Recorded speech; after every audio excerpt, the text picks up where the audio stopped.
Today we're going to investigate the chemistry at work when you boil eggs. We'll begin the experiment by boiling eggs, and then we will conclude once we have tested an alternative way to cook eggs with chemicals.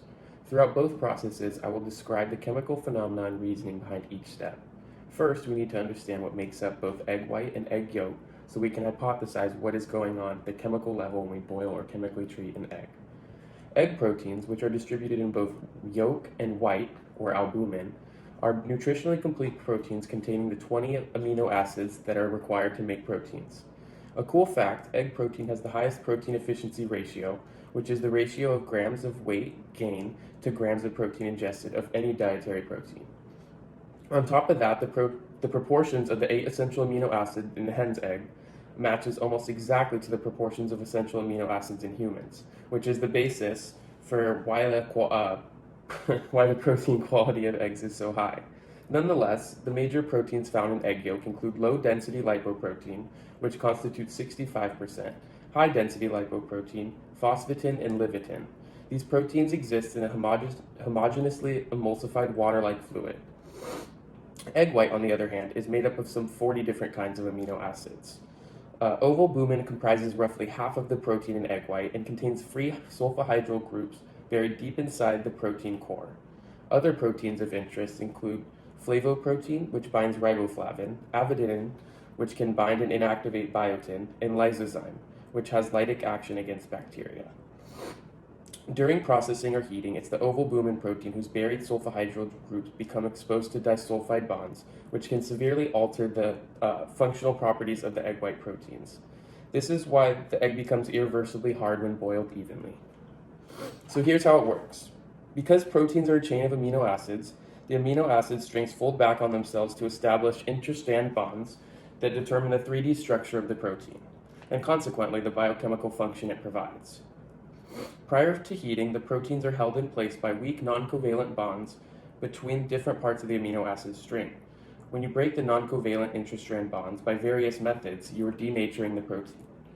During the protein egg denaturation, the buried sulfhydryl groups of ovalbumin are exposed to form new, stronger disulfide bonds.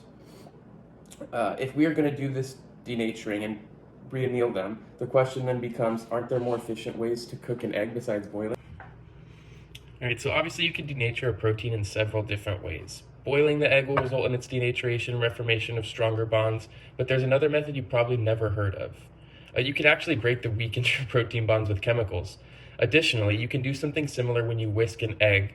By mechanical energy in the whisking process, you cause the protein bonds to break and subsequently reconnect. Once these new strong covalent bonds are formed, the egg stays in that state.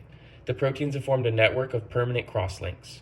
Thus, a cooked, chemical-altered, or well-beaten egg will never go back to its original state. Here we begin our discussion about egg denaturation and reformation of stronger covalent bonds through both the boiling method and the chemical method of vinegar and alcohol.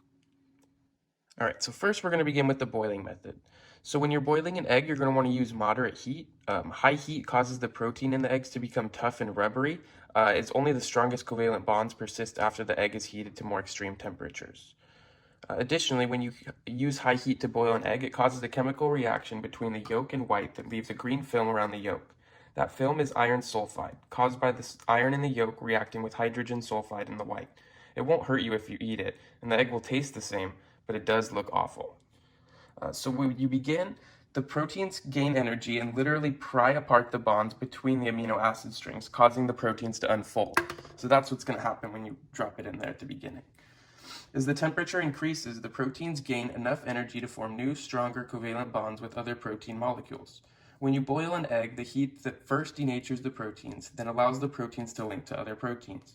As the proteins form these new, stronger covalent bonds, the water that surrounded each protein molecule when the egg was liquid is forced out to increase the entropy of the surroundings.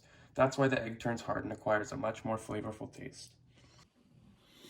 Okay, so additional to heating or boiling an egg, there's other ways to break the weak bonds between protein molecules held in eggs with chemicals. If you use vodka or rubbing alcohol on egg white, the alcohol in it breaks the weak hydrogen bonds in the protein. If you put vinegar on the egg white, the acid in it breaks the ionic bonds.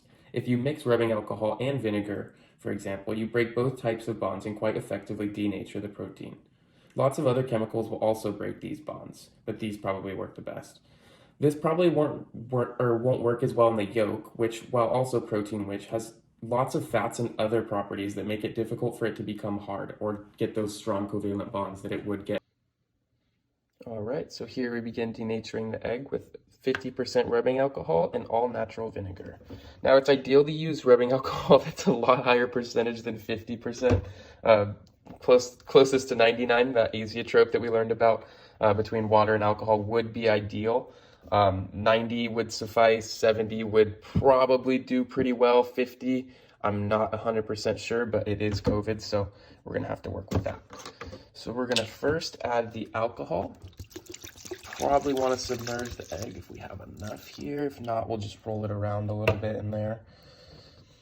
And then we'll also, since it doesn't matter if we add the vinegar to the alcohol, we can just go ahead and add that now. And this will probably submerge the egg.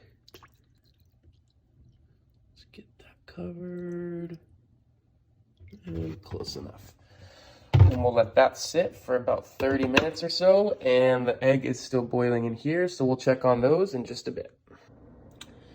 All right, so this is the egg that was treated with vinegar and alcohol, and this is only after about 3 minutes or so, and you can already feel that inside there it's already super hard. So we'll probably check on this in about 10 more minutes or so, and that by then it'll probably go to completion.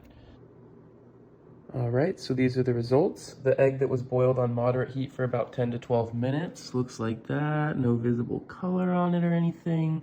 The boiled egg that was heated under high heat for about 20 minutes does have some discoloration. That's the iron sulfide that I had talked about previously that had reacted with the yolk. And there is the chemically treated egg. The one that was treated with alcohol and vinegar for about 10 minutes. There are no colors on that, but it is notable that you can feel some movement in there and that the shell itself feels much softer and silkier than the other ones. These ones still feel hard like they were prior. All right, now that all three have been cooled in an ice bath, let's see if we can't get the shells off of them. Let's see if we can do this right.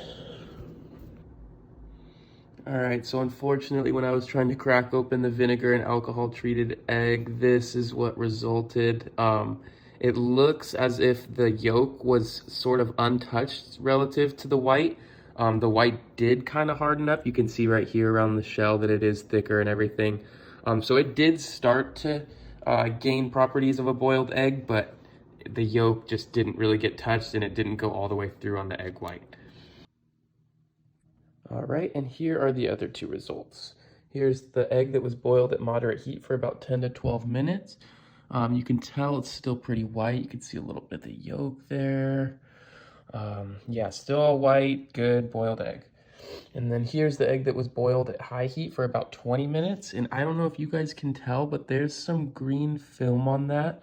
And like I said earlier, that's the iron sulfide again here. Let me see if I could compare the two. It's kind of hard to tell, but this one, have my word, has a little green tint. All right, so after taking a look at the results, it was pretty clear that we had denatured all of the bonds by both methods, the chemical method with vinegar and alcohol and by the boiling method, high heat or moderate heat, didn't matter. But also it was additional, like we had denatured the intrastrand bonds within the egg upon adding the vinegar and alcohol. It was clear to us because the resulting shell was much softer than one that hadn't been treated with alcohol or vinegar. But since we couldn't induce reannealing of the covalent bonds after adding the vinegar and alcohol, the egg was much easier to break apart than the boiled ones that hadn't been allowed to cool down. So that's kind of why we got like that gloopy mess that I couldn't really separate once I had opened the shell itself. So now we can return to the prior question of, are there more effective ways to prepare eggs than just boiling them? And so now that we understand the chemistry at play here, we can answer the question. Although chemically treating an egg with alcohol and vinegar or other agents that are stronger or whatever has potential to produce qualities of a boiled egg, heat remains the best way to cook an egg because you are heating every single protein in the egg. So you're denaturing it more evenly, which allows you to reform those strong covalent bonds that gives you a tasty egg. All right, thanks guys.